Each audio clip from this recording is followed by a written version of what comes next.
کا 74واں یوم آزادی اپنے قائد اعظم کے نام کروں گا،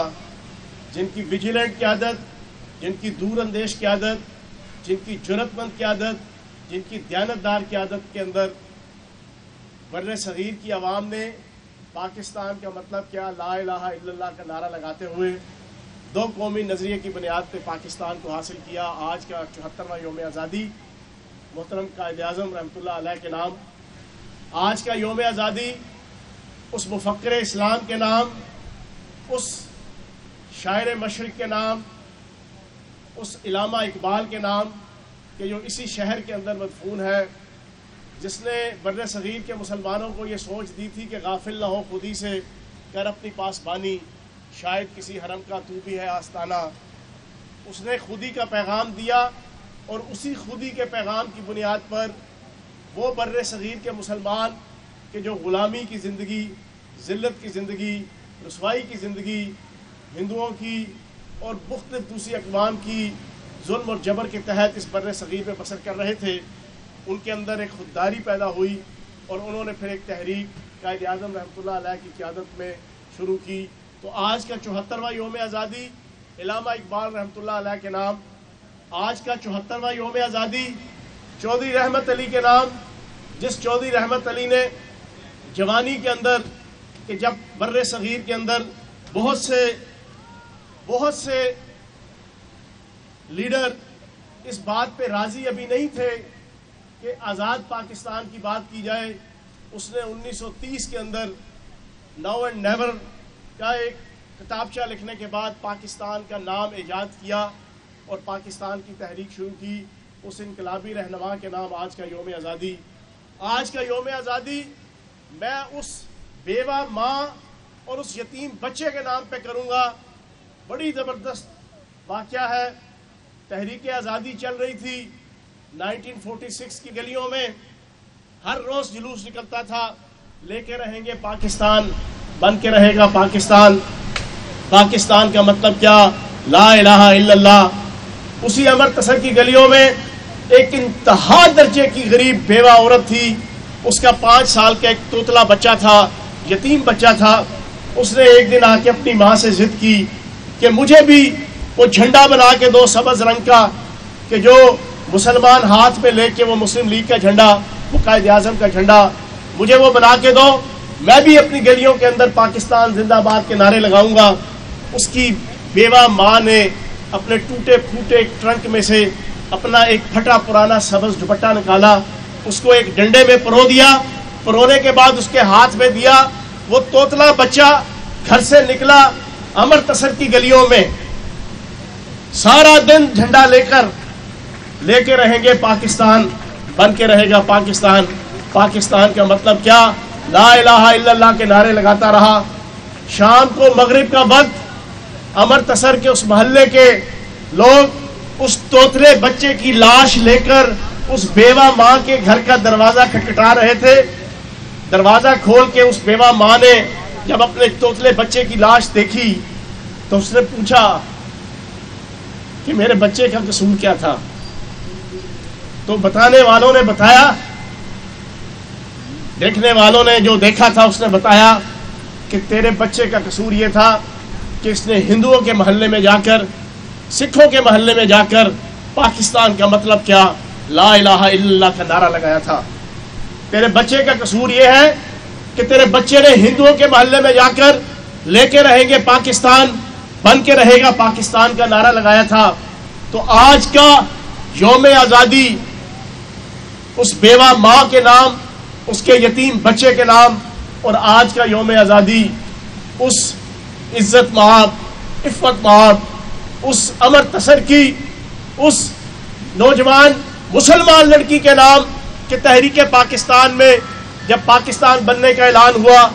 پارٹیشننگ ہو رہی تھی، تو اس کے محلے کے کچھ ہندوؤں نے اس کی عزت اور عصمت کو لوٹنے کی کوشش کی، تو اس نے بھاگ کر دریائے بیاس کی لہروں کے حوالے اپنے آپ کو کیا،